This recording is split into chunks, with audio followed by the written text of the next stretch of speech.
Bismillahirrahmanirrahim. Assalamualaikum warahmatullahi wabarakatuh. Perkenalkan, nama saya Nur Devi Fani, Sarjana Program Studi Pendidikan Fisika Universitas Negeri Jakarta.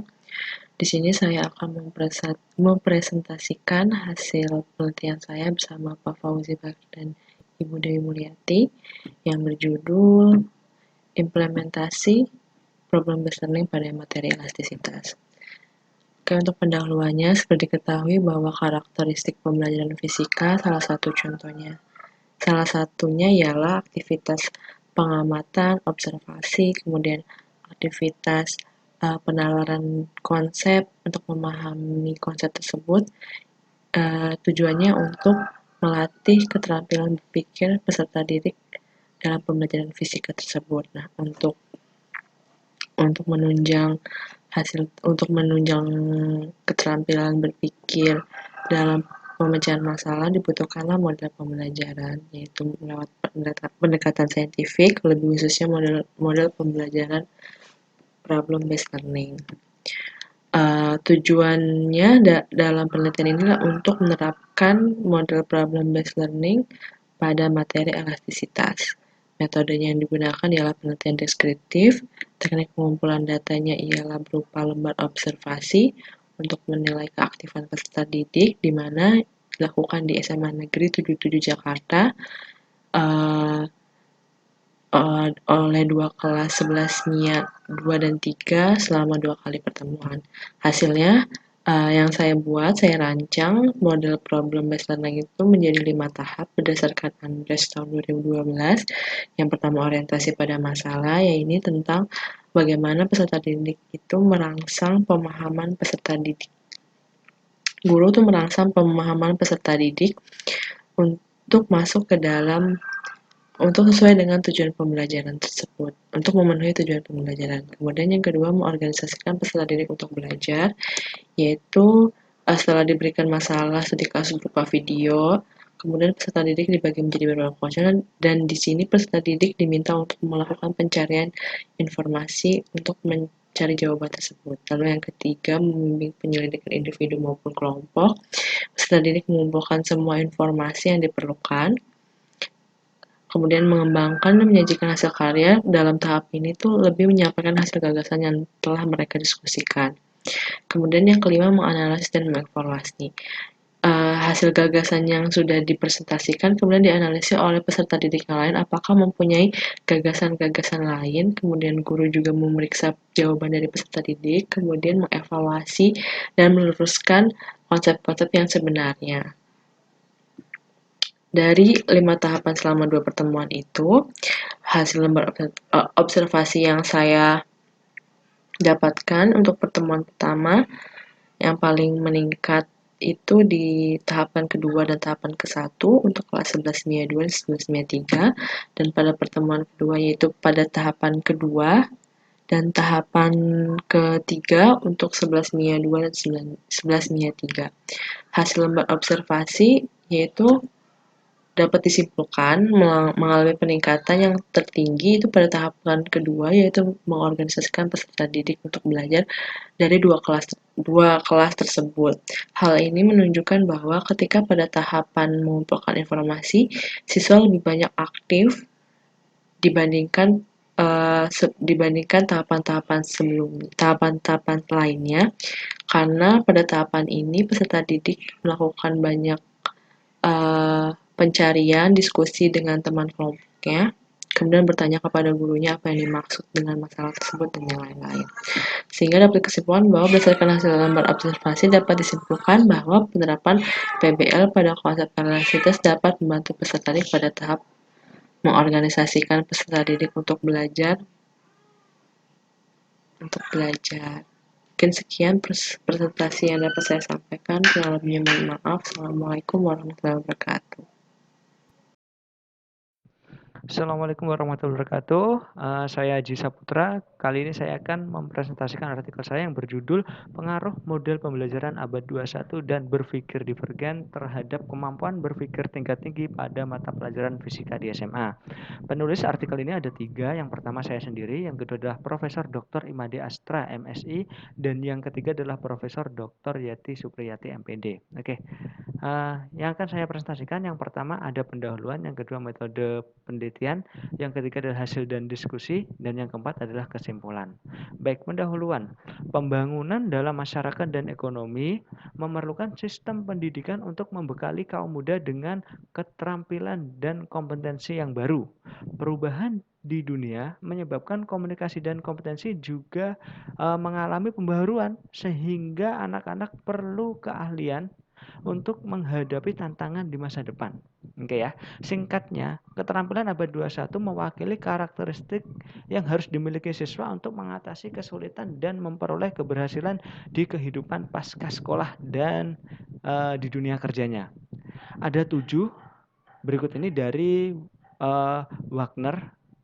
Menurut Wagner dari Universitas Harvard, ada berpikir kritis dan pemecahan masalah, kolaborasi dan kepemimpinan, ketangkasan dan adaptasi, inisiatif dan jiwa entrepreneur, mampu berkomunikasi efektif secara oral maupun tertulis, mampu mengakses dan menganalisis informasi, dan yang terakhir adalah rasa ingin tahu. Oke ya, selanjutnya latar belakangnya yang pertama adalah berdasarkan hasil wawancara dengan guru fisika di SMA 3 Bekasi yang mengalami permasalahan atau ada kelemahan siswa itu terhadap pemecahan masalah dan HOTS. Nah, alternatif solusinya menggunakan model yang berbasis pemecahan masalah. Contohnya apa? Problem based learning dan Trevinger. Oke ya. Kemudian untuk berdasarkan tersebut untuk mengetahui kreativitasnya dapat kita cari menggunakan berpikir divergen. Oke, sehingga dari latar belakang ini saya ingin meneliti pengaruh model Trevinger dan problem based learning atau model abad 21 dan berpikir divergen terhadap HOTS. Oke ya. Nah, selanjutnya adalah metode penelitian saya. Tempatnya ada di SMA 3 Bekasi. Waktunya Juli sampai September. Sampelnya ada 71 sampel. Metode eksperimennya menggunakan kuasi eksperimen dan desainnya adalah treatment by level 2x2. Nah, metode samplingnya menggunakan purposive sampling. Oke ya. Selanjutnya, nah, hasil dan diskusinya. Dari hasil penelitian saya tadi adalah demikian. Jadi A1 adalah merupakan siswa yang diajar menggunakan model Trevinger. A2 adalah siswa yang saya ajar menggunakan PBL. A1B1 artinya adalah siswa dengan model Trevinger yang memiliki berpikir divergen tinggi. A2B1 siswa yang saya ajar menggunakan PBL dan mereka memiliki kemampuan berpikir divergen tinggi.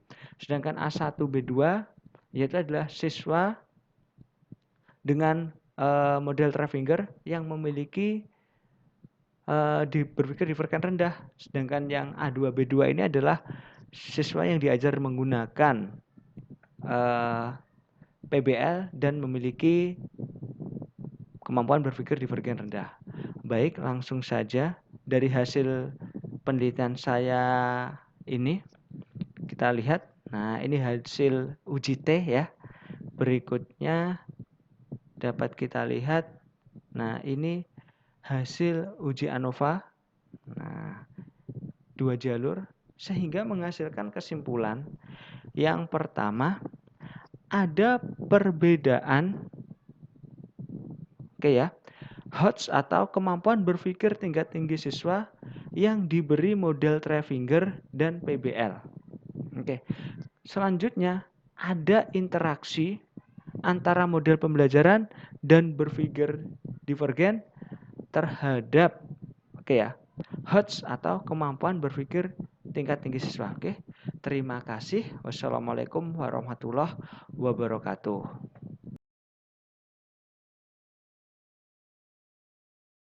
Assalamualaikum warahmatullahi wabarakatuh. I will introduce myself. My name is Oriza Nurwanti and I will present about sound resonance practice device based on Arduino Uno to improve high school student science process skills. Indonesian children's science abilities are still below that of other countries. Based on the PISA, or Program for International Student Assessment, conducted in 2018, it saw that the average ability of Indonesian students is ranked 75 of 80 countries. Practicum activities are very important in learning physics, but in practice practicum activities are rarely carried out by teachers in schools. The teacher has never done a sound wave resonance practicum due to the unavailability of device from the material practicum. Arduino Uno can be used in sound wave resonance practicum. Based on the description above, we need a practical device that can show symptoms of sound resonance using Arduino Uno. The research method that we use is AD, or Analyze, Design, Development, Implementation, and Evaluation. The result of this experiment are learning media of sound resonance practice device by using Arduino Uno and sound sensor for learning sound wave in high school as shown at the figures. Practice device consists of several components. Those are resonance tube, piston, Arduino Uno, amplifier, adapter, sound sensor, wires, speaker, smartphone, and laptop.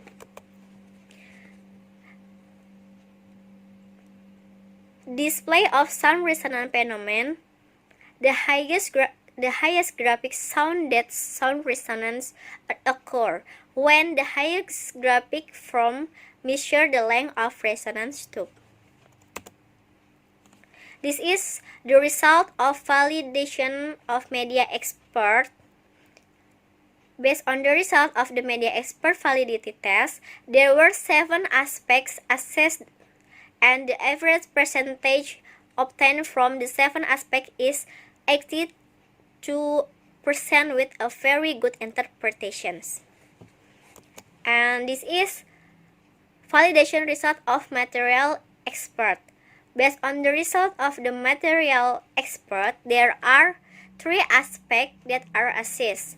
The average percentage obtained from these 3 aspects is 93% with a very good interpretation. The result of the learning expert assessment of developed learning media can be seen in figures.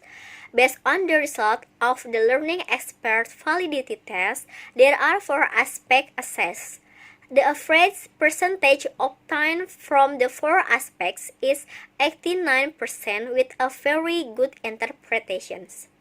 The result of the student response questionnaire are presented in that figure. Based on the graph above, show the percentage of student response from 2 different high schools.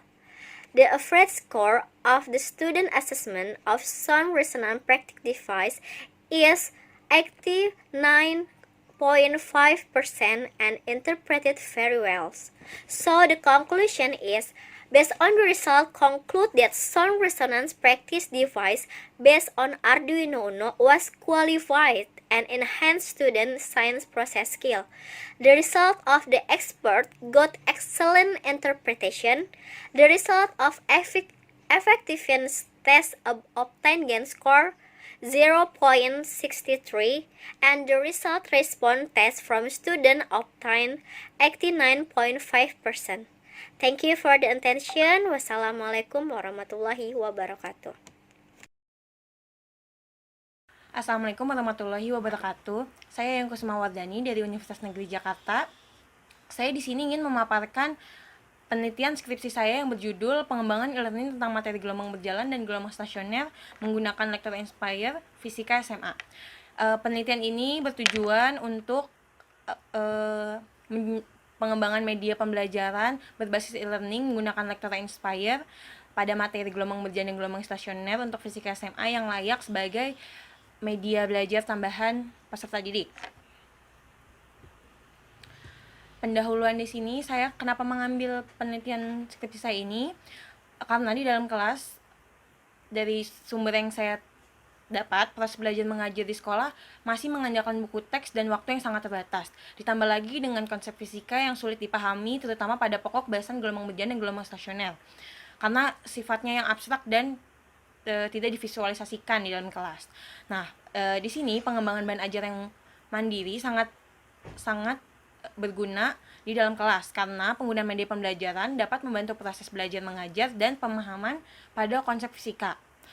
Media yang dirancang menggunakan Lectora Inspire yang akan meningkatkan motivasi belajar siswa dalam belajar dan meningkatkan kreativitas mengajar guru. Karena Lectora Inspire yang sangat friendly dan mudah digunakan. Selanjutnya manfaatnya ini ada 3, di mana untuk peserta didik dapat meningkatkan minat peserta didik dalam belajar fisika dan membantu pemahaman konsep fisika khususnya gelombang berjalan dan gelombang stasioner. Untuk guru mendapatkan media pendukung proses belajar mengajar yang dapat digunakan untuk belajar mengajar di kelas dalam pokok bahasan gelombang. Dan untuk peneliti menambahkan pengalaman baru dalam membuat media pembelajar dan pengembangan media pembelajaran.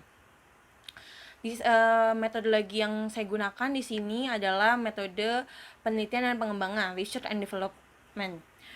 Di sini saya menggunakan model ADI. Ada analyze, design, develop, implementation, dan evaluation. Di sini saya akan menjelaskan pada tahap analisis saya di sini menganalisis kompetensi dasar dan tujuan instruksional pada kelas 11, di mana gelombang berjalan dan gelombang stasioner ada pada kelas 11. Untuk desain, saya di sini merancang produk e-learning yang sesuai dengan hasil analisis pada tahap analyze tadi, dan membuat skema dan membuat konten e-learning. Setelah itu pengembangan. Pada pengembangan saya merealisasikan rancangan produk yang saya sudah rancang dari tahap sebelumnya. Setelah itu melakukan uji validasi dan evaluasi, di mana uji validasi ini dengan pengembangan instrumen penilaian kelayakan produk para ahli, yaitu di mana ada ahli materi, ahli media. Lalu akan dilanjutkan ke tahap evaluasi. Itu saya evaluasi itu sesuai saran dan penilaian validator. Setelah itu ada implementasi. Setelah jadi media pembelajaran saya ini, saya uji cobakan lapangan dan uji coba penggunaan terhadap guru dan peserta didik SMA. Lalu tahap terakhir yaitu evaluasi, di mana setelah dilakukan implementasi maka dilakukan tahap evaluasi secara formatif yang dapat diperbaiki apabila dalam implementasi produk yang telah diuji coba lapangan masih terdapat kekurangan. Setelah itu di sini saya screenshot beberapa hasil e-learning saya. Di sini ada boot screen. Tampilan pertama kali muncul sebelum menu utama dalam e-learning. Nah, di setiap slide ini, di setiap isi konten e-learning ini, saya menampilkan informasi yang dapat diunggah oleh siswa dan digunakan oleh siswa secara mudah. Secara halaman menu terdapat ada kompetensi, peta konsep, materi, evaluasi, ada simulasi PET. Di sini saya screenshot konten materi saya yang dimana berisikan judul, itu terdapat pendukung video animasi, lalu ada latihan soal, contoh soal, dan video pembahasan latihan soal saya yang saya buat untuk dipelajari oleh peserta didik. Lalu ada halaman evaluasi, di mana evaluasi ini terdapat 10 evaluasi yang dilengkapi dengan waktu pengerjaan siswa. Lalu setelah itu muncul nilai dan adanya pembahasan soal evaluasi. Pada simulasi PET di sini langsung tersambung ke link PET-nya dan terdapat LKPD untuk mempermudah siswa mengerjakan. Kesimpulannya di sini jadi peneliti ini masih dalam tahap evaluasi, tetapi jika sudah selesai pengembangan media pembelajaran berbasis e-learning menggunakan Lectora Inspire diharapkan dapat menjadi media pembelajaran fisika yang layak untuk siswa SMA dan dapat digunakan sebagai media pembelajaran yang dapat meningkatkan pemahaman peserta didik SMA khususnya pada materi gelombang berjalan dan gelombang stasioner.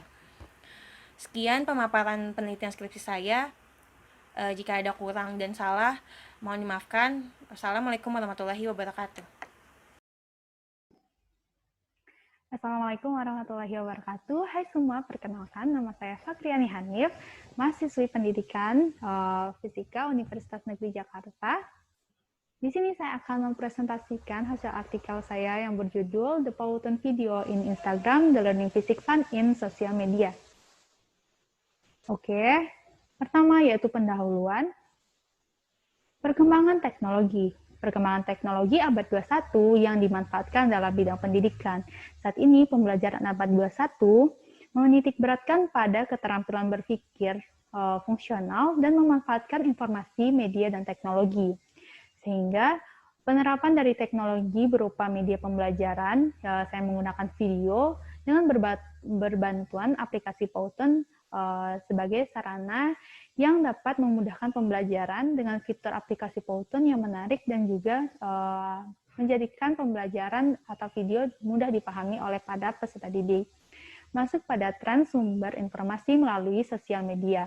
Sosial media yang saya gunakan adalah media sosial Instagram, di mana minat para pengguna atau masyarakat saat ini sangat suka untuk menggunakan media sosial, apalagi Instagram, karena fitur dan tampilannya yang menarik, mudah diakses, dan juga keterbukaan dialog para pengguna sehingga dapat berdiskusi. Maka video Powtoon di Instagram dapat dijadikan sebagai fungsi edukasi yang menyenangkan. Masuk pada metode penelitian, saya menggunakan mode pengembangan EDI, yaitu analisis, design, development, implementation, dan evaluation, yang bersumber dari Lee Owen dengan multimedia instructional design process sebagai tabel berikut. Maka tahapannya pertama itu ada analisis, di mana terdiri dari need assessment dan juga front end analysis. Di sini saya akan melakukan analisis kebutuhan saat ini dan juga melakukan analisis kebutuhan pembelajaran untuk kedepannya. Masuk pada tahap perencanaan produk menggunakan materi keseimbangan dan dinamika rotasi sebagai video pembelajaran berbantuan aplikasi Powtoon. Masuk selanjutnya pada tahap pengembangan, pembuatan storyboard, lalu pengumpulan bahan pendukung, dan juga menampilkan bahan yang terkait untuk melengkapi produk. Seperti di samping ada storyboard yang saya berikan dengan beberapa contoh tampilan dari video Powtoon. Masuk pada tahap implementasi produk, di mana sebelumnya harus melakukan revisi dan juga tahap validasi oleh para ahli, yaitu ahli media dan materi, sehingga produk saya atau produk video Powtoon dapat dimasukkan pada media sosial Instagram. Setelah itu baru masuk pada tahap evaluasi, di mana direvisi kembali dan dievaluasi, dianalisis untuk melakukan penyempurnaan media video Powtoon di Instagram.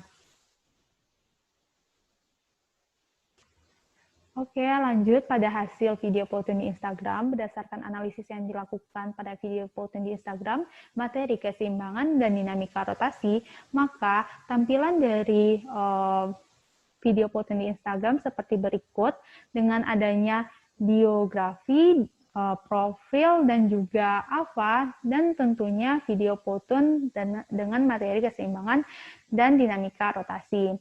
Nah, postingan yang saya berikan pada Instagram terlihat pada di sampingnya ada berupa caption, hashtag, tag, dan juga para pengguna dapat like, share, komen, dan juga menyimpan dari postingan yang dikirim.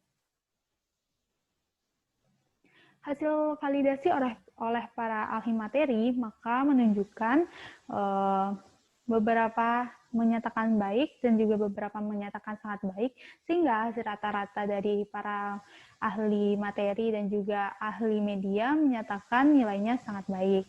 Nah, untuk itu kesimpulan yang dapat saya ambil, video Powtoon di Instagram pada materi keseimbangan dan dinamika rotasi layak menjadi bahan ajar. Oke, sekian dari presentasi saya pada artikel kali ini. Terima kasih atas perhatiannya. Mohon maaf atas segala kurangan. Assalamualaikum warahmatullahi wabarakatuh. Have a nice day.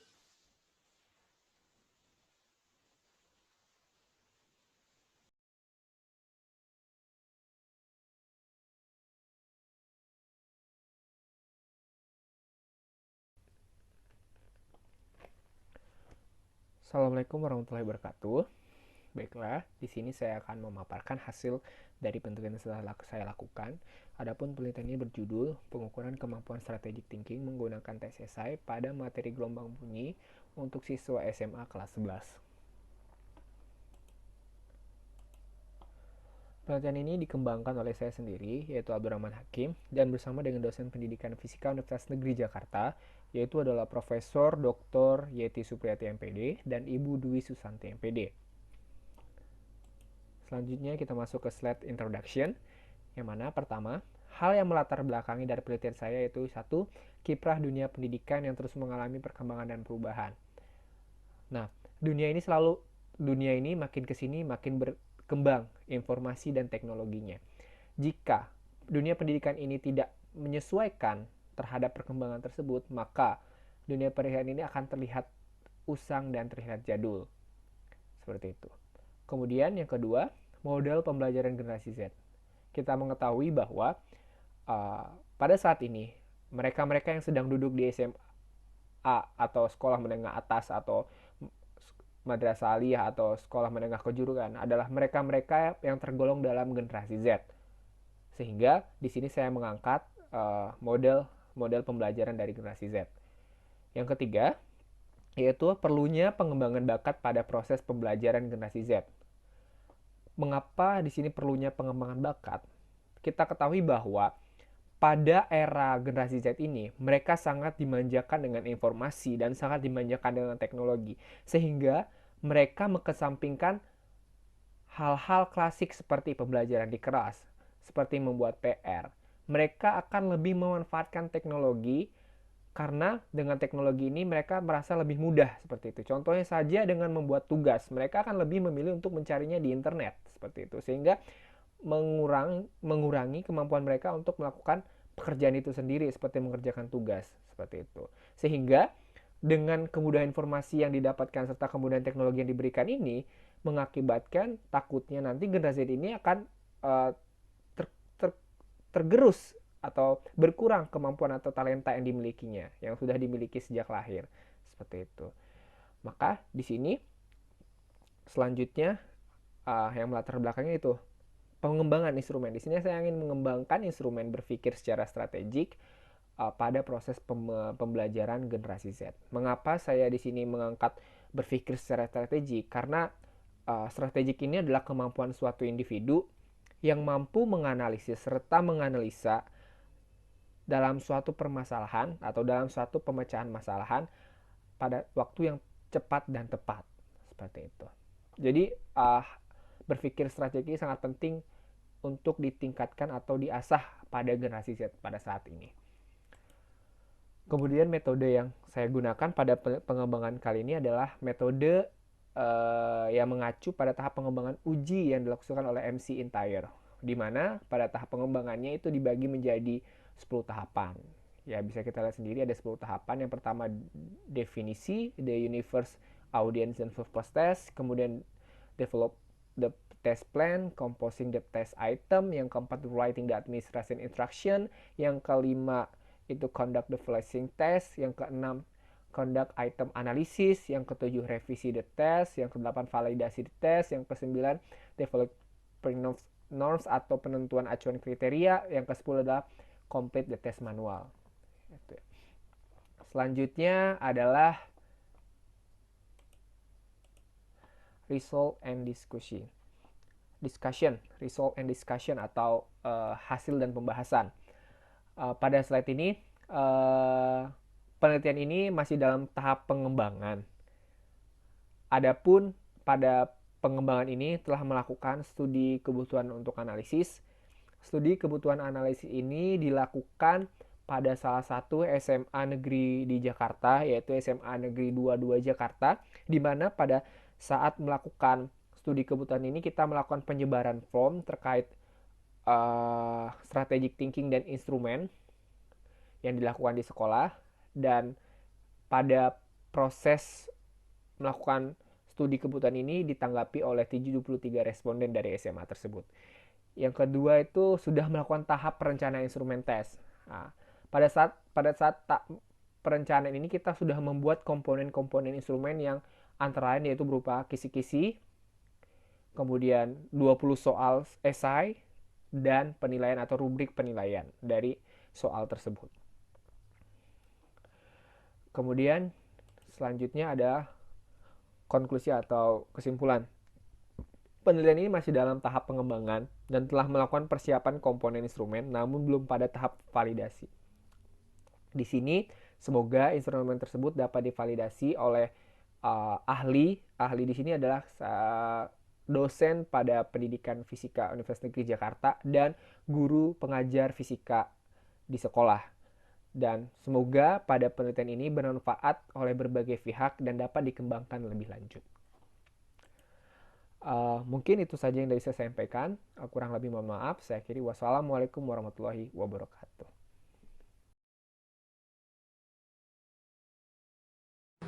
Assalamualaikum warahmatullahi wabarakatuh. Sebelumnya perkenalkan, nama saya Zakia. Saya mahasiswa S1 Pendidikan Fisika Universitas Negeri Jakarta.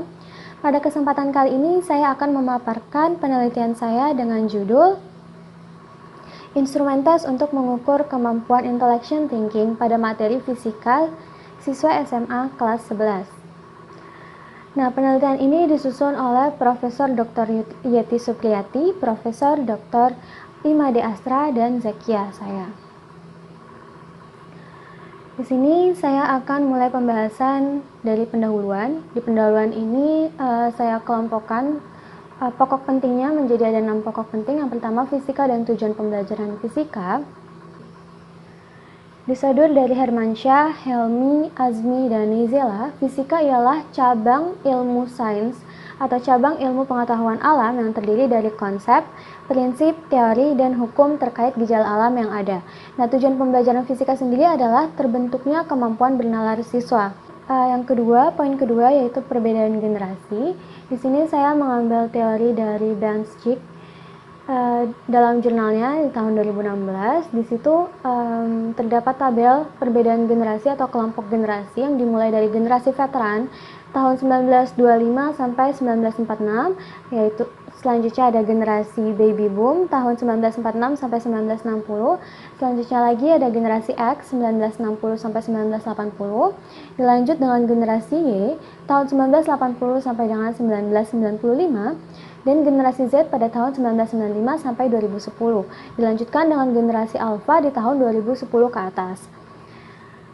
Nah, melihat dari kelompok generasi ini menurut Benschik dibedakan berdasarkan karakteristiknya. Karakteristik dari kelompok generasi ini cukup berbeda-beda, termasuk juga generasi yang saat ini tengah mempelajari fisika pada jenjang sekolah menengah pertama dan jenjang sekolah menengah atas, yaitu kelompok generasi Z. Nah, kelompok generasi Z ini adalah kelompok generasi yang biasa disebut dengan generasi net, I generation, atau generasi internet, yaitu mereka yang hidup pada masa perkembangan teknologi digital. Nah, kelompok generasi Z ini cenderung menyukai hal-hal yang bersifat aplikatif dan menyenangkan, serta menyukai pembelajaran yang bersifat eksplorasi dan tidak menyukai pembelajaran yang bersifat menghafal. Mereka lebih suka untuk memahami konsep secara mendetail, terus mereka dengan pemahaman konsep yang mereka punya, mereka jadi bisa menyelesaikan permasalahan-permasalahan, membuat suatu alat yang baru, produk yang baru, dan lain sebagainya. Mereka cukup aplikatif. Lanjut di poin keempat, yaitu masalah kelompok generasi Z. Disadur dari Abah Royani. Di balik karakteristik generasi Z yang sangat kompleks ini, pada kenyataannya saat ini banyak anak muda generasi Z yang ternyata mempunyai masalah dalam mengeksplorasi kemampuannya. Nah, hal ini dikarenakan mereka terlalu fokus pada keterbatasan yang mereka miliki dan malu untuk mengakuinya. Hal ini pun akan berdampak dalam proses pembelajarannya. Kita lanjut ke poin kelima, yaitu kemampuan. Nah, di sini yang Abah Royani maksud dalam bukunya tadi yang saya sadur, keterbatasan kan. Nah, keterbatasan ini kan harus disiasati. Nah, yang dimaksud dengan menyiasati yaitu dengan menonjolkan atau menunjukkan kekuatan atau kemampuan yang sebenarnya dia miliki. Nah, kemampuan ini sebenarnya dapat dia asah, dapat dia peroleh melalui berbagai macam cara. Salah satunya sebagai kelompok generasi Z yang saat ini masih dalam bangku sekolah, SMP dan juga SMA, Mereka dapat mengeksplorasi proses pembelajaran mereka di sekolah, salah satunya juga proses pembelajaran fisika, yang mana dengan pembelajaran fisika itu, dalam proses pembelajarannya, fisika itu akan mengasah berbagai kemampuan yang dimiliki oleh siswa. Ya, salah satunya adalah kemampuan intellection thinking. Selanjutnya, poin ke-6 yaitu kemampuan intellection thinking. Mengingat betapa pentingnya kelompok generasi Z untuk mengetahui kemampuan yang ada pada dirinya, salah satunya kemampuan yang dapat diasah melalui proses pembelajaran dalam fisika, yaitu kemampuan intellection, di mana intellection adalah salah satu kemampuan dalam kategori berpikir yang berarti olah pikir. Nah, yang dalam proses berpikirnya lebih banyak menggunakan kinerja dari otak belahan kiri. Nah, olah pikir sendiri di sini adalah bentuk aktivitas dari pemahaman konsep, sehingga nantinya indikator dari kemampuan intellection dapat mengacu pada indikator dari pemahaman konsep. Selanjutnya, masuk ke metodologi. Metode pengembangan yang digunakan dalam penelitian pengembangan instrumen ini mengacu pada prosedur pengembangan instrumen yang dikemukakan oleh Jemari Mardapi, yang mana langkah-langkahnya dapat dilihat dalam alur penelitian. Ada 9 langkah, dimulai dari menyusun spesifikasi tes, menulis soal tes, telaah soal tes, uji coba tes, dilanjutkan dengan menganalisis tes, memperbaiki tes, merakit tes secara lengkap, melaksanakan tes, dan juga menafsirkan hasil tes. Selanjutnya, teknik analisa data. Teknik analisa data yang digunakan dalam penelitian ini ada 3. Yang pertama menggunakan skala Likert, yang kedua ada uji validitas, yang ketiga ada uji reliabilitas. Dengan indeks reliabilitasnya terlampir dalam tabel. Selanjutnya, hasil dan pembahasan. Pertama, di sini saya lampirkan kisi-kisi instrumennya. Nah, kisi-kisi instrumennya ini terdiri dari indikator, yang mana indikatornya ini mengacu pada indikator kemampuan olah pikir. Nah, olah pikirnya ini kan tadi seperti yang tadi telah dipaparkan mengacu pada indikator pemahaman konsep. Seperti ini. Selanjutnya di sini ada beberapa contoh soalnya yang akan digunakan nanti untuk mengukur kemampuan intellection siswa. Selanjutnya, kesimpulan. Pengembangan instrumen tes untuk mengukur kemampuan intellection thinking siswa SMA di kelas 11 pada materi fluida dinamis fisika saat ini masih dalam proses pengembangan. Nah, tes instrumen ini saat ini telah mencapai tahap validasi oleh para ahli. Demikian pemaparan saya pada kesempatan kali ini. Saya ucapkan terima kasih. Wabillahi taufiq wal hidayah. Wassalamualaikum warahmatullahi wabarakatuh. Bismillahirrahmanirrahim. Assalamualaikum warahmatullahi wabarakatuh. Saya Aini Hanifah, abstrak 104 akan mempresentasikan hasil penelitian saya yang berjudul Design and Build Digital Workshop for Practicing High Order Thinking Skill with Pet Simulation in the Subject of Quantum Physics. Paper ini saya buat bersama dengan Anggara Budi Susila, Mutia Delina, dan saya pribadi sendiri. Latar belakang dilakukannya penelitian ini karena berdasarkan implementasi kurikulum 2013 bahwasanya kemampuan peserta didik itu harus bisa digali mengenai kemampuan dalam berpikir kritis dan analitis. Maka dari itu, tujuan dilakukannya penelitian ini karena ingin melatih kemampuan HOTS pada peserta didik. Pada penelitian kali ini, saya mengembangkan suatu worksheet atau lembar kerja peserta didik yang akan saya desain dengan menggunakan Learning Management System atau LMS, yaitu LMS yang saya gunakan adalah psikologi. Materi yang saya gunakan yaitu adalah quantum physics, karena materi tersebut merupakan salah satu materi yang sangat abstrak sehingga sangat sulit untuk divisualisasikan. Karena kesulitan dalam memvisualisasikannya itu, maka dari itu saya menggunakan simulasi PET untuk membantu peserta didik dalam memvisualisasikan materi yang abstrak tersebut. Nah, berdasarkan analisis yang sudah saya lakukan di SMA 72, sebenarnya di SMA tersebut ada yang namanya praktikum fenomena kuantum. Hanya saja karena kekurangan waktu, maka bab fenomena kuantum ini hanya sebatas membaca dan merangkum. Nah, berdasarkan permasalahan tersebut, maka penelitian kali ini yaitu mengembangkan suatu lembar kerja elektronik yang dilengkapi dengan PET simulasi untuk melatih kemampuan berpikir tingkat tinggi pada peserta didik. Metode yang saya gunakan yaitu adalah R&D dengan model Borg-Engel, yaitu 10 tahapan, di mana validasi instrumennya ini saya menggunakan skala Likert untuk mengetahui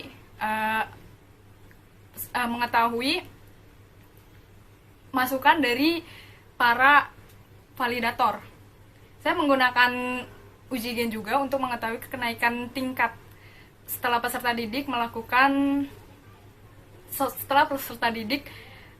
menggunakan media yang saya gunakan. Nah, berdasarkan hasil penelitian yang sudah saya lakukan, maka didapatkan hasil seperti berikut. Nah, ini adalah tampilan digital worksheet saya, di mana di sini bisa kita lihat halaman awal. Di halaman awal itu terdapat 3 subbab dan pretest, posttest, dan buku panduan. Kemudian di dalam setiap subbab saya mengisikan beberapa tools seperti konsep foton. Itu tuh materi yang bisa peserta didik lihat. Lalu virtual lab yang digunakan menggunakan PET simulasi, lalu laporan hasil praktikum, kesimpulan agar peserta didik dapat berdiskusi secara virtual, lalu latihan latihan ini terdiri dari soal pilihan ganda dan pekerjaan rumah berupa esai.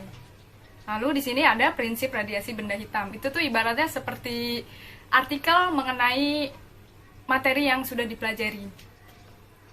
Nah, berikut tampilan dari display dari subchapter folder. Di sini yaitu adalah laporan hasil praktikum dan ini adalah kesimpulan dari praktikumnya yang bisa dilakukan secara virtual. Nah, lalu di bagian PDF mengenai materi yang tadi sebelumnya sudah dijelaskan, di sini terdapat lembar kerja untuk peserta didik, di mana di sini diawali dengan indikator yang harus dicapai oleh peserta didik. Lalu di sini ada materi yang bisa membantu peserta didik dalam membentuk konsep. Nah, di sini ada fungsi dari tools simulasi yang akan digunakan, dan di sebelah kanan ini bagaimana step-step dalam melakukan praktikum virtual menggunakan simulasi PET. Nah, maka dari itu, setelah saya melakukan penelitian, didapatkan hasil seperti berikut. Validasi materi dengan aspek dari ketepatan materi, kebermanfaatan, HOTS, dan teknik penyajian seperti berikut, dan didapatkan rata-rata sebesar 79,3% dengan interpretasi yaitu baik. Selanjutnya, validasi dari ahli media. Di sini hanya 2 aspek saja, yaitu ketepatan media dengan konsep dan tampilan media, di mana mendapatkan hasil rata-rata persentase yaitu 87,8% dengan interpretasi sangat baik. Selanjutnya, setelah saya melakukan validasi kepada ahli materi dan ahli media, saya melakukan uji coba ke guru dan ke peserta didik. Uji coba ke guru di sini terdapat 6 aspek seperti terlihat pada diagram berikut. Dengan rata-rata hasil dari uji lapangan kepada guru yaitu adalah 91,7% dengan interpretasi sangat baik. Setelah saya melakukan validasi terhadap guru, saya melakukan juga pretest dan posttest terhadap peserta didik, di mana di sini saya mencoba untuk mencari nilai gain dari apakah produk yang saya buat ini bisa membantu meningkatkan HOTS atau tidak. Di sini sudah saya analisis setiap indikator soal pretest dan posttest, didapatkan bahwasannya dari tampilan beberapa praktikum virtual ada yang memiliki interpretasi yang rendah, yaitu adalah dari praktikum efek Compton. Hal ini dikarenakan media yang saya gunakan tidak mendukung menggunakan smartphone dengan baik, sehingga peserta didik sulit dalam menuliskan persamaan-persamaan matematis menggunakan smartphone. Nah, didapatkan hasil dari interpretasi skala Likert dengan 3 aspek, yaitu tampilan, kebermanfaat, dan teknik penyajian sebagai berikut, dengan rata-rata nilai 81,9%. Maka berdasarkan hasil penelitian saya, bahwasannya lembar kerja elektronik yang sudah saya kembangkan, yang sudah saya buat, ini dapat digunakan dengan layak pada pembelajaran fisika di kelas. Terima kasih. Wassalamualaikum warahmatullahi wabarakatuh. Assalamualaikum warahmatullahi wabarakatuh. Kenalkan, nama saya Karya Kayani dari Program Studi Pendidikan Fisika Angkatan 2016 Universitas Negeri Jakarta. Pada hari ini saya akan mempresentasikan penelitian saya dengan judul pengembangan lembaga kerja statistik berbasis studi sebagai pendamping penggunaan virtual lab pada materi hukum Newton tentang gravitasi. Adapun pendahuluan pada penelitian saya yaitu ilmu kita mengembangkan teori didasarkan pada eksperimen. Dalam pelaksanaannya, eksperimen sekolah disebut sebagai kegiatan praktikum. Mengingat proses kegiatan praktikum yang panjang, sedangkan pertemuan yang dilakukan di luar terbatas, maka peneliti mengembangkan praktikum di luar jam sekolah. Nah, maka dibutuhkan media pembelajaran yang memenuhi, yaitu digunakanlah virtual lab yang dapat membantu kegiatan praktikum di luar sekolah. LKPD yang dikembangkan merujuk pada K13 dengan menggunakan model studi tertentu. Metode penelitiannya yaitu RMI, modelnya adalah model ADI. Lalu produk yang dikembangkan adalah berupa lembaga kerja fisika didik pada pokok bahasan hukum Newton tentang gravitasi. Langkah-langkah pengembangannya, analisis diawali dengan mengisi angket, menyebarkan angket kuesioner kepada peserta didik. Lalu tahap kedua itu desain, pengajian materi di rancangan produk. Pada tahap pengembangan dilakukan validasi oleh 3 ahli dari dosen kita, yaitu media pembelajaran dan juga materi. Implementasi uji coba produk terbatas kepada peserta didik. Lalu yang terakhir adalah evaluasi, mengetahui kelemahan produk sehingga dapat direvisi dan evaluasi. Ini adalah hasil pengembangan dari produk LKPD yang saya kembangkan. Ada cover, daftar isi, lalu ada KI, KD, dan juga tujuan pembelajarannya. Informasi penting yaitu berisi langkah-langkah penggunaan virtual lab tentang hukum tentang gravitasi bagi peserta didik ataupun pendidik yang belum pernah menggunakan, sehingga ada langkah-langkahnya. Lalu ada pendahuluan berisi materi singkat dan juga konsep-konsep terkait hukum tentang gravitasi. Lalu di selanjutnya adalah fase-fase pada model infinity ini, yaitu fase pertama perumusan masalah. Lalu fase yang kedua membuat hipotesis, yang ketiga merancang percobaan. Nanti di sini peserta didik akan membuat sendiri prosedur percobaannya setelah peserta didik menjelajahi virtual lab test yang setelah mereka yang sedang mengerjakan. Lalu di fase keempat itu adalah melakukan percobaan untuk memperoleh data.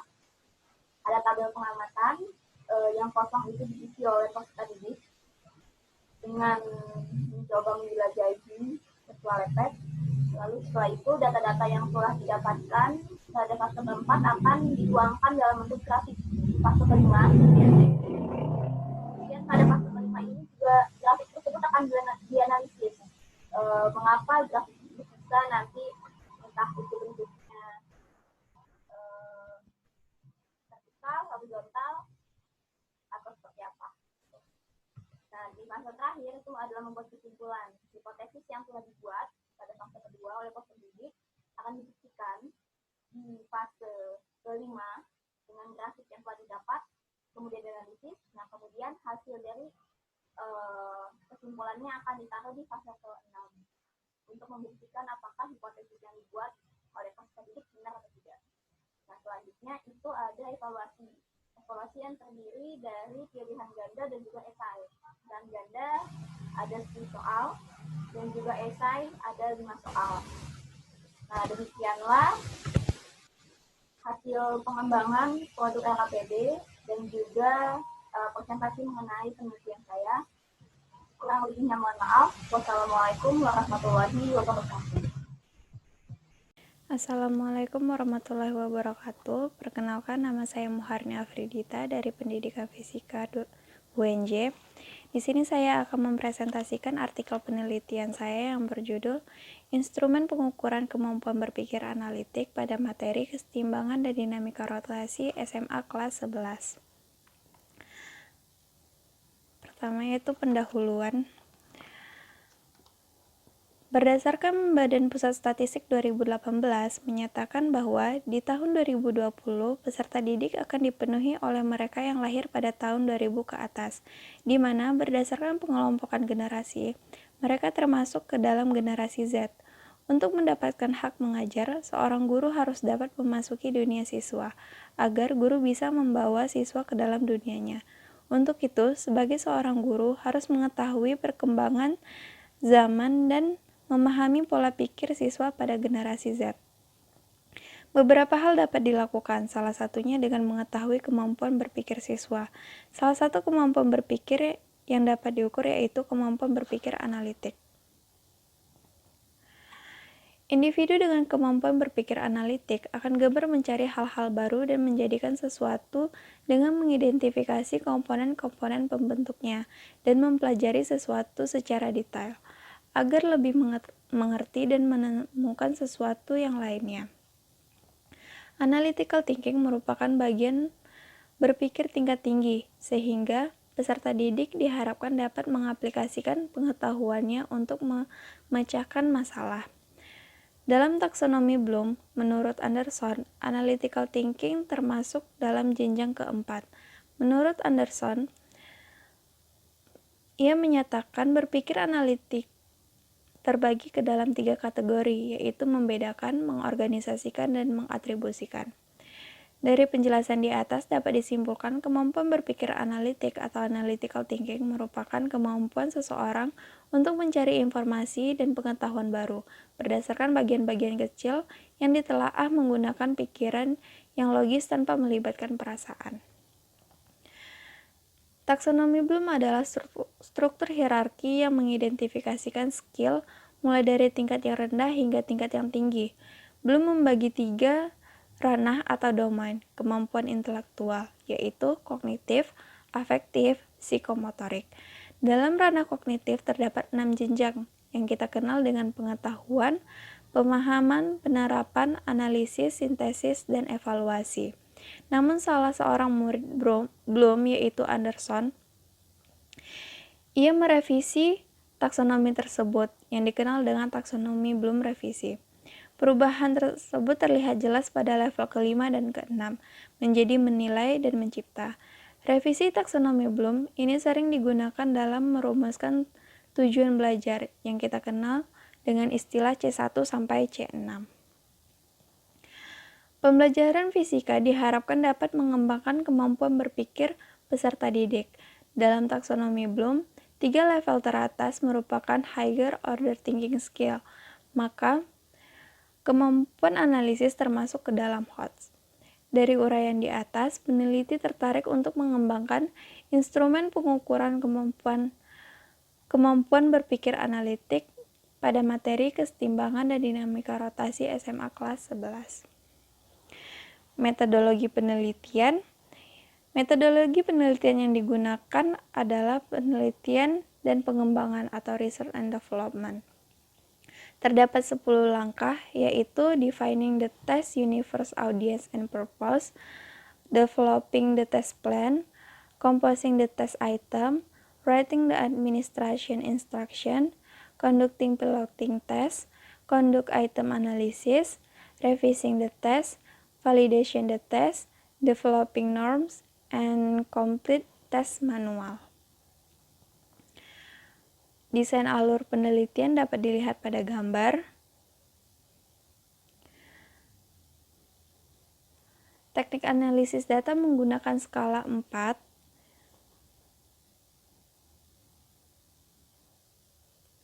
Uji validitas. Untuk uji validitas kita menggunakan rumus product moment. Dan uji reliabilitas menggunakan rumus Alpha-Krombach. Hasil dan pembahasan. Penelitian ini akan menghasilkan 5 soal esai yang dijadikan sebagai instrumen tes untuk mengukur kemampuan analitikal pada materi, dinamika rotasi, dan kesetimbangan benda tegar. Adapun indikator yang digunakan yaitu menghubungkan, membandingkan, dan menentukan. Berikut contoh soal yang akan dikembangkan. Terdapat 5 soal. Kesimpulan. Penelitian ini akan menghasilkan instrumen tes dalam bentuk soal esai yang digunakan untuk mengukur kemampuan berpikir analitik siswa pada materi, dinamika rotasi, dan kesetimbangan benda tegar. Namun, instrumen tes ini masih dalam tahap pengembangan. Saat ini, instrumen tes masih dalam tahap validasi. Ucapan terima kasih. Peneliti mengucapkan terima kasih kepada Ibu Yeti Supriyati dan Bapak Siswoyo sebagai dosen pembimbing yang telah memberikan banyak masukan dalam penelitian, dan juga pihak-pihak yang telah membantu dalam menyelesaikan instrumen tes ini. Berikut referensi yang digunakan. Sekian pemaparan dari saya akhiri, wabillahi taufiq wal hidayah. Wassalamualaikum warahmatullahi wabarakatuh.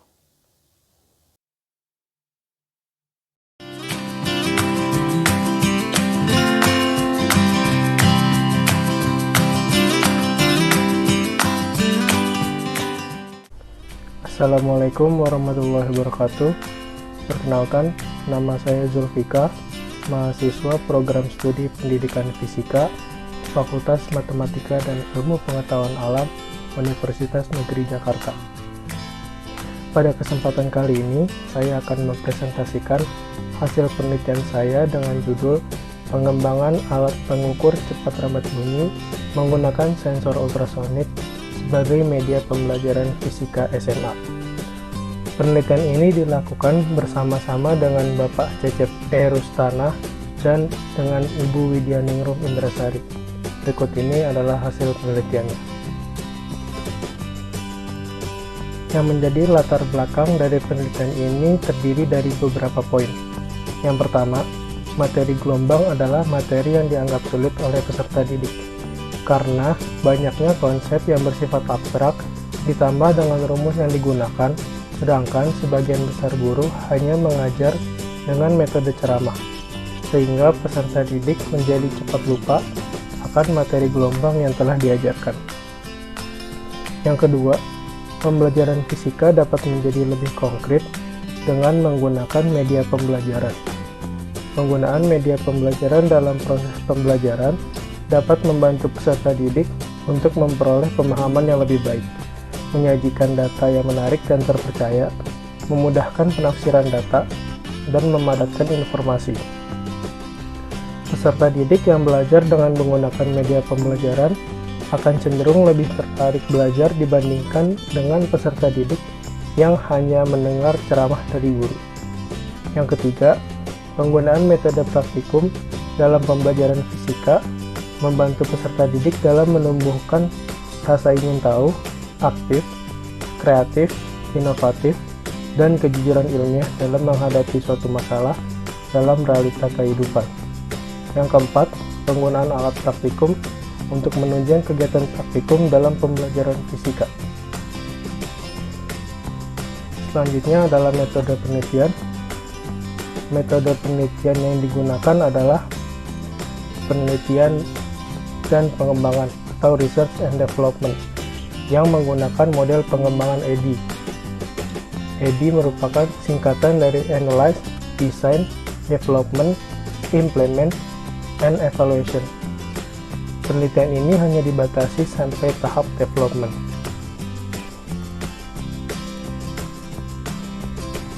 Selanjutnya adalah hasil dan pembahasan. Hasil dari penelitian ini terbagi menjadi dua bagian. Yang pertama adalah karakterisasi sensor ultrasonik. Sensor yang akan digunakan diuji dulu terlebih dahulu melalui proses karakterisasi. Hasil dari karakterisasi adalah jarak efektif yang dapat digunakan oleh sensor ultrasonik adalah sebesar 5-100 cm dengan kesalahan relatif rata-rata sebesar 5,57%. Hasil yang kedua adalah telah dikembangkan alat praktikum pengukur cepat rambat bunyi di udara. Alat praktikum bekerja dengan memancarkan dan menerima gelombang ultrasonik. Hasil uji coba alat praktikum pengukur cepat rambat bunyi adalah alat dapat bekerja pada jarak 5-100 cm dengan rata-rata cepat rambat bunyi yang terukur adalah 342,99 meter per second dengan kesalahan relatif sebesar 0,004%.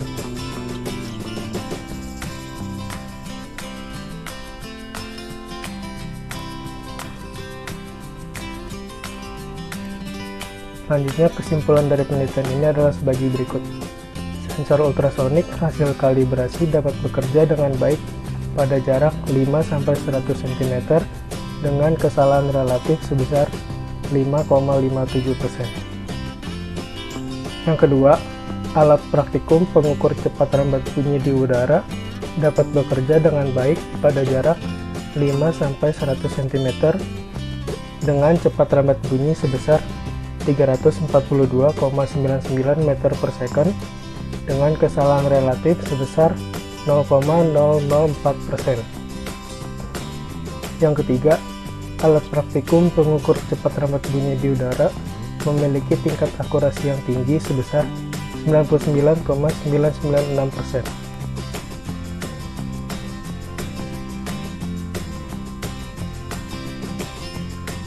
Sekian presentasi dari saya, kurang lebihnya mohon maaf. Wassalamualaikum warahmatullahi wabarakatuh.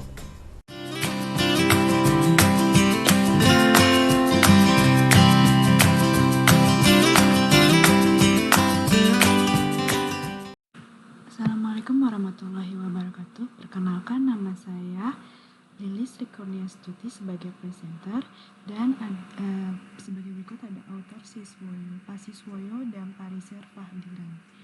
Nah, saya di sini akan menjelaskan artikel tentang pengembangan media pembelajaran berbasis media sosial Twitter pada materi pemanasan global di kelas 11 SMA. Yang akan dipresentasikan yaitu pertama pembahasan, metode, hasil, dan pembahasan, kemudian simpulan. Yang pertama yaitu pembahasan. Peserta didik banyak menggunakan smartphone dalam bermain media sosial. Penggunaan Twitter mengalami peningkatan sebesar 17% menjadi 145 juta pengguna dan diklaim bahwa pengguna Twitter di Indonesia adalah salah satunya merupakan pengguna Twitter hariannya yang paling besar. Di sini peserta didik banyak yang menggunakan smartphone sebagai untuk bermain media sosial, tetapi sayangnya peserta didik banyak yang tidak memanfaatkannya media sosial dengan secara baik. Nah, di sini ada pengguna Twitter bisa sebagai media pembelajaran untuk anak peserta didik. Karena kebanyakan peserta didik bermain media sosial Twitter ini hanya untuk mencurahkan kegelisahannya atau mencurahkan cerita yang mereka alami saat itu. Kemudian Twitter didirikan pada Maret 2006 oleh Jack Dorsey, Evan Williams, dan Biston. Nah, di sini konsep awalnya Jack Dorsey, Evan Williams, dan Biston adalah untuk bisa berkomunikasi dengan seseorang yang jarak jauh agar ia bisa berteman atau berdiskusi dengan temannya walaupun berjarak jauh. Kemudian yang ketiga adalah ada keuntungan bagi guru dan peserta didik dalam penggunaan Twitter pada media pembelajaran, yaitu peserta didik lebih mudah dan berani mengemukakan pendapat tentang hal-hal yang belum mereka dipahami dan menciptakan variasi penilaian, meningkatkan kemampuan berteknologi khususnya dengan jejaring sosial, dan hubungan guru dengan peserta didik bisa lebih dekat dengan mempelajari kepribadian peserta didiknya di luar sekolah, serta dapat memberi tanggung jawab kepada peserta didik atas pemahaman terhadap kemampuan dirinya. Selanjutnya, Twitter sendiri merupakan microblogging, yaitu postingan yang bisa menautkan sebuah atau beberapa gambar dan video. Nah, jadi nanti di media pembelajaran ini, Twitter ini disediakan gambar dan video untuk menarik keinginan peserta didik untuk membaca dan disertakan kemudian caption untuk menjelaskan maksud gambar dan video tersebut. Selanjutnya dalam penelitian ini akan dikembangkan penelitian tentang materi fisika yang berkaitan dengan pemanasan global. Materi pemanasan global dijadikan sebuah penelitian karena materi pemanasan global yang cenderung didominasi teori saja. Sangatlah membutuhkan sebuah media yang mampu mengemas materi menjadi lebih efektif dan meningkatkan daya pikir serta hasil belajar peserta didik. Di sini saya mengambil materinya tentang pemanasan global yang berharap agar peserta didik tidak hanya mengetahui pemanasan global secara umum, tetapi peserta didik dapat mengetahui pemanasan global secara lebih dalam. Selanjutnya adalah metode. Metode yang saya gunakan yaitu tujuan operasional dari penelitian ini adalah menghasilkan media pembelajaran berbasis media sosial Twitter pada materi pemanasan global di kelas 11 SMA. Penelitian ini dilakukan di jurusan Fisika, FMIPA, UNJ dan akan diuji cobakan pada peserta didik kelas 11. Metode yang digunakan yaitu metode penelitian pengembangan Research and Development atau R&D yang mengacu pada rumusan EDI yang dikemukakan oleh Lee and Owens. Alasan pemilihan model ini karena model ini merupakan model yang dikhususkan untuk mengembangkan multimedia. Model EDI yang dikemukakan Lee and Owens terdiri atas 5 langkah, yaitu yang pertama, analisis ini dibagi menjadi 2. Yang pertama, analisis penelitian, kebutuhan, dan front-end analysis. Kemudian yang kedua ada desain, yang ketiga ada pengembangan, tahap 4 ada implementasi, dan tahap kelima ada evaluasi. Instrumen validasi yang digunakan berupa kuesioner skala Likert dengan responden para ahli dan media dan pengguna guru dan peserta didik. Hasil pembahasannya, pembuatan produk awal dilakukan dengan membuat rancangan desain gambar dan video untuk foto header, foto profil, prosedur penggunaan media, kompetensi dasar, indikator pencapaian, tujuan pembelajaran, dan urutan materi. Yang akan disampaikan pembuatan gambar menggunakan Paint Toolsay, pembuatan anime menggunakan Adobe Animate, dan penggunaan atau pengeditan video menggunakan Sony Vegas Pro. Setelah membuat desain gambar dan video, maka bisa untuk diupload ke media sosial Twitter dengan menggunakan caption sebagai penjelasan dari sebuah gambar dan video. Urutan materi yang tersedia terdiri dari bagian pembuka adalah pembagian untuk memotivasi peserta didik untuk membaca materi pemanasan global. Bagian inti adalah bagian isi dari materi pemanasan global dan bagian penutup adalah bagian kesimpulan dan soal latihan. Berikut di sini ada contoh gambar dari foto header. Yang pertama, ini foto header dan ini adalah foto profil. Dan ini adalah contoh tampilan prosedur penggunaan media, kompetensi dasar, indikator pencapaian, tujuan pembelajaran, bagian pembuka, ada bagian inti, ada bagian penutup. Kemudian, para peserta didik dan guru dapat berdiskusi di kolom komentar. Peserta didik dan guru dapat meretweet materi pemanasan global yang dianggap penting. Peserta didik dan guru dapat menyukai materi pemanasan global dan peserta didik dapat langsung bertanya pada guru melalui DM atau direct message jika ada materi yang tidak diketahui, dan guru dapat mengetahui aktivitas tweet seperti penayangan dan total engagement. Nah, di sini ada untuk saling bisa berbalas komentar, di sini untuk bisa meretweet materi, dan di sini jika peserta didik atau guru bisa menyukai materi tersebut, dan di sini bisa peserta didik mengirimkan materi yang tidak mereka ketahui kepada guru, bisa langsung bertanya, dan ini adalah aktivitasnya yang bisa dilihat oleh guru. Kemudian simpulannya adalah pengembangan produk yang dibuat adalah media pembelajaran berbasis media sosial Twitter pada materi pemanasan global yang diharapkan untuk peserta didik dapat belajar di mana saja dan kapan saja. Peserta didik yang memiliki smartphone bisa memanfaatkan dengan belajar melalui media sosial Twitter. Terima kasih. Assalamualaikum warahmatullahi wabarakatuh. Perkenalkan, nama saya Noviana Pratiwi. Saya mahasiswi Pendidikan Fisika Universitas Negeri Jakarta. Sebelumnya saya ucapkan terima kasih kepada Bu Rahanati selaku dosen pembimbing 1 dan Pak Riser selaku dosen pembimbing 2 yang telah membantu saya dalam penelitian kali ini. Izinkan saya di sini untuk memaparkan penelitian saya yang berjudul Pengembangan Media Poster menggunakan model problem-based learning dilengkapi video pada materi fluida dinamis. Di sini saya akan membahas 4 poin. Yang pertama, pendahuluan, kedua metode, ketiga hasil penelitian dan pembahasan, dan yang keempat, kesimpulan. Pertama adalah pendahuluan. Perkembangan ilmu pengetahuan dan teknologi abad ke-21 mendorong upaya pembaruan dalam dunia pendidikan sehingga menghasilkan media pembelajaran yang beragam dalam menunjang proses pembelajaran. Pemilihan media pembelajaran itu sendiri dapat dilihat berdasarkan beberapa representasi, diantaranya representasi verbal, matematis, visual atau gambar, grafik, dan lain-lain. Tampilan berbagai representasi dalam suatu konsep diprediksi akan dapat lebih membantu peserta didik untuk dapat memahami konsep yang dipelajari. Akan tetapi, selama ini pendidik lebih banyak memberikan representasi matematis, sehingga peserta didik yang kemampuan matematisnya kurang baik akan kesulitan dalam memahami konsep fisika. Dan salah satu kecerdasan majemuk yang dimiliki manusia dalam hal ini peserta didik adalah kecerdasan spasial, di mana peserta didik cenderung lebih mudah menangkap sesuatu dan berpikir melalui gambar dan cenderung mudah belajar melalui sajian-sajian visual seperti film, gambar, video, diagram, dan melukiskan atau mengukir gagasan-gagasan yang ada di kepala melalui seni.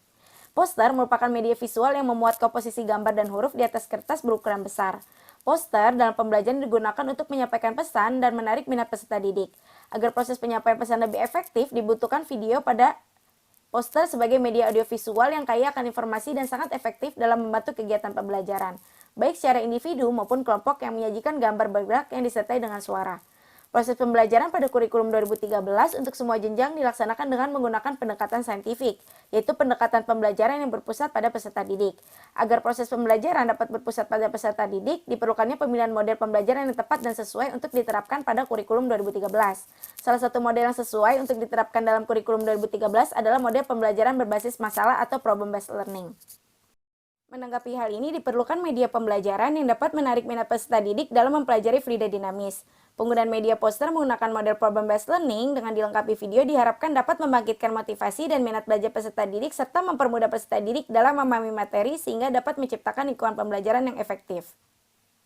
Kedua, metode. Penelitian ini menggunakan metode research and development yang mengacu pada model EDI dengan tahapan 1 analisis, 2 perancangan, 3 pengembangan, 4 implementasi, dan 5 evaluasi. Teknik pengumpulan data dalam penelitian ini adalah dengan menggunakan angket atau kuesioner. Dengan uji validitas dalam penelitian ini adalah ahli materi dan ahli media, serta uji coba lapangan oleh pendidik dan peserta didik.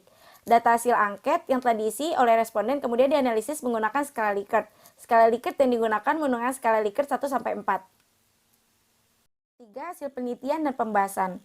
Penelitian R&D yang mengacu pada model EDI ini menghasilkan sebuah produk pengembangan berupa media poster menggunakan model problem-based learning dilengkapi video pada materi fluida dinamis. Tahap awal yang dilakukan dalam penelitian ini adalah tahap analisis. Pada tahap ini dilakukan observasi awal untuk mengidentifikasi fakta-fakta yang ada dalam pembelajaran. Tahap kedua adalah tahap perancangan. Tahap ini dibagi dalam beberapa proses yaitu rancangan poster, rancangan video, dan QR code yang digunakan untuk memuat video. Rancangan poster merupakan proses untuk mengumpulkan materi yang berkaitan dengan fluida dinamis. Materi berdasarkan pokok bahasan pada silabus. Penentuan format poster seperti judul, tata letak gambar, tulisan, pewarnaan pada poster, serta poster disesuaikan dengan sintak model pembelajaran yang digunakan. Poster didesain menggunakan software Adobe Illustrator. Rancangan video dibuat menggunakan software Adobe Premiere. Video yang dibuat berisikan penjelasan materi, fenomena materi yang dipelajari dalam kehidupan sehari-hari, contoh atau aplikasi materi pada soal, latihan soal, serta jawaban dari pertanyaan yang terdapat pada poster. Video yang telah selesai dibuat kemudian diunggah ke akun YouTube. Video yang telah diunggah ke akun YouTube dibuat QR code untuk dimasukkan ke dalam poster. Aplikasi pembuat QR code yang digunakan adalah QR dan barcode scanner. Tahap ketiga adalah tahap pengembangan. Tahap ini merealisasikan rancangan yang telah dibuat pada tahap sebelumnya. Pada tahap ini juga dilakukan uji validasi untuk menyesuaikan apa yang dibutuhkan peserta didik dengan apa yang telah dikembangkan. Tahap keempat adalah tahap implementasi. Pada tahap ini, media poster menggunakan model problem-based learning dilengkapi video pada materi fluida dinamis yang telah direvisi dan dinyatakan layak oleh ahli materi dan ahli media mulai dapat diterapkan. Tahap terakhir adalah tahap evaluasi. Tahap evaluasi ini menyempurnakan produk sesuai dengan saran atau masukan yang diberikan.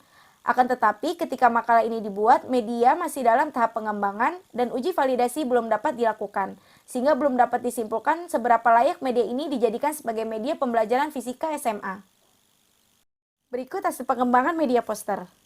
4. Kesimpulan. Telah dikembangkan media pembelajaran fisika SMA materi fluida dinamis berupa poster. Poster yang dikembangkan mengacu pada proses pembelajaran pada kurikulum 2013 dengan menggunakan pendekatan saintifik. Poster yang dikembangkan menggunakan model problem-based learning dengan dilengkapi video yang dapat diakses menggunakan QR code yang tertera pada poster.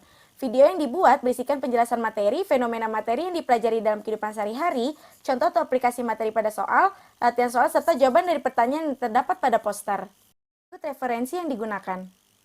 Selesai, terima kasih atas perhatiannya. Kurangnya mohon maaf. Wassalamualaikum warahmatullahi wabarakatuh. Assalamualaikum warahmatullahi wabarakatuh. Perkenalkan, nama saya Sabrina Karima dari Universitas Negeri Jakarta. Di sini saya akan mempresentasikan artikel penelitian saya yang berjudul Pengembangan Buku Pengayaan Pengetahuan Materi Hukum Archimedes Berbasis Pendekatan STEM. Yang pertama ada pendahuluan. Fisika merupakan salah satu mata pelajaran IPA yang di dalamnya memuat konsep-konsep yang dapat mengembangkan kemampuan-kemampuan berpikir peserta didik dengan menggunakan berbagai fenomena alam dan penyelesaian masalah, baik secara kualitatif maupun secara kuantitatif. Hal tersebut disetujui oleh tujuan pembelajaran fisika yang tertuang di dalam kerangka kurikulum 2013. Salah satu komponen yang dapat digunakan untuk mewujudkan pembelajaran fisika adalah buku pelajaran. Pusat kurikulum dan perbukuan membedakan buku pelajaran menjadi dua, yaitu buku teks pelajaran dan buku non-teks pelajaran. Salah satu klasifikasi buku non-teks pelajaran berdasarkan jenisnya adalah buku pengayaan. Pengayaan itu sendiri merupakan program pembelajaran yang diberikan kepada peserta didik yang telah melampaui ketuntasan minimal. Dalam silabus kurikulum 2013, hukum Archimedes merupakan hukum pada bab fluidostatis pada kelas 11 yaitu KD 3.3.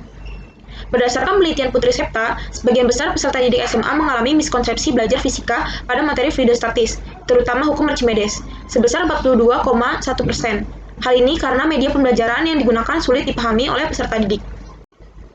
Sesuai dengan perkembangan teknologi yang semakin pesat disebabkan adanya revolusi industri yang saat ini berada pada revolusi industri 4.0, mengakibatkan berbagai transformasi dalam segala sendi kehidupan manusia, termasuk transformasi pembelajaran di dunia pendidikan yang harus membekali peserta didik dengan berbagai bidang. Salah satu transformasi pembelajaran yang dimunculkan adalah pembelajaran dengan pendekatan STEM.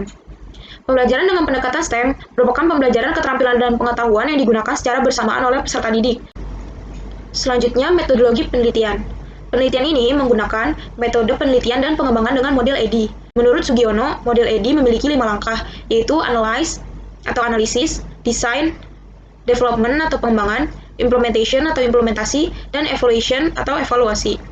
Langkah penelitian pengembangan produk buku pengayaan pengetahuan yang dilakukan adalah sebagai berikut. Yang pertama ada tahap analisis. Pada tahap penelitian ini dilakukan analisis kebutuhan dengan wawancara kepada peserta didik dan guru SMA untuk mengumpulkan informasi dan mengidentifikasi faktor-faktor pendukung dan penghambat proses pembelajaran yang dimiliki setiap peserta didik. Kemudian dilakukan studi literatur, yaitu untuk mengetahui tulisan dari sumber-sumber yang pernah dibuat sebelumnya. Setelah itu, tahapan yang kedua adalah tahap desain. Setelah melakukan analisis kebutuhan, dilakukan perancangan dan desain buku pengayaan pengetahuan dengan memilih materi fisika yang memiliki beberapa penerapan dalam kehidupan sehari-hari. Desain buku pengayaan pengetahuan dibuat menggunakan aplikasi Canva dan Microsoft Word. Lalu dilengkapi buku pengayaan pengetahuan dengan kode QR, dibuat menggunakan website QR Code Generator.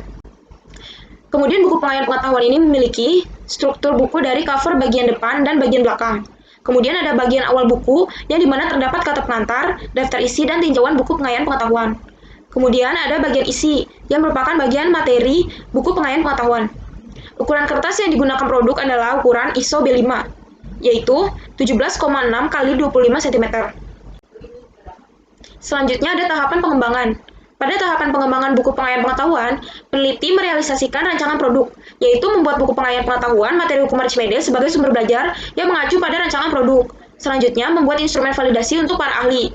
Kemudian, produk akan divalidasi oleh ahli materi pembelajaran dan ahli media pembelajaran. Lalu ada hasil dan pembahasan.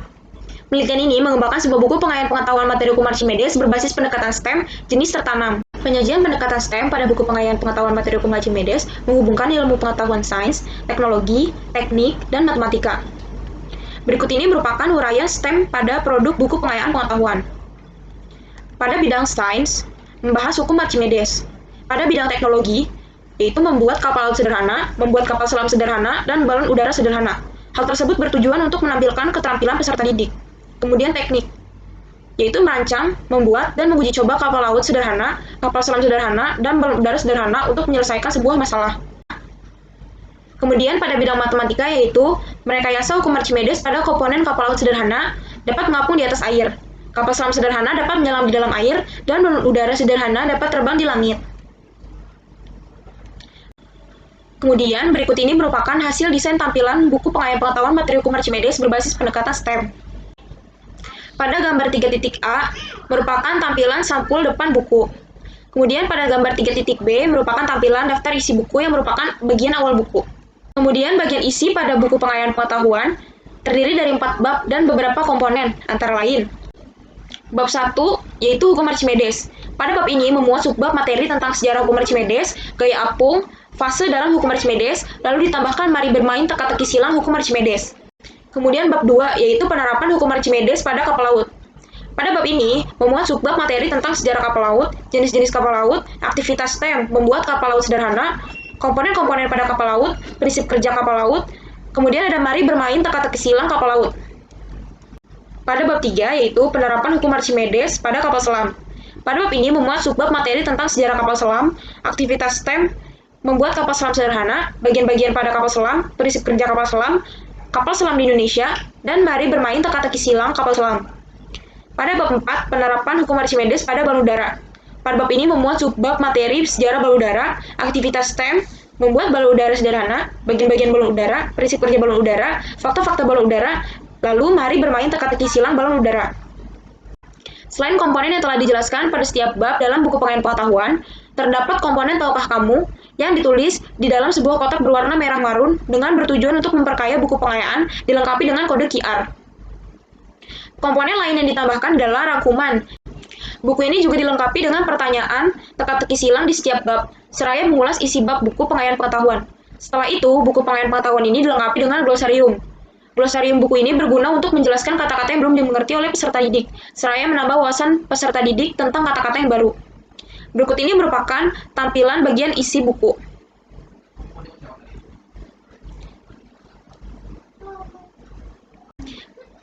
Kemudian kesimpulannya adalah telah dikembangkan produk berupa buku pengayaan pengetahuan materi hukum Archimedes berbasis pendekatan STEM yang layak digunakan sebagai sumber belajar bagi peserta didik.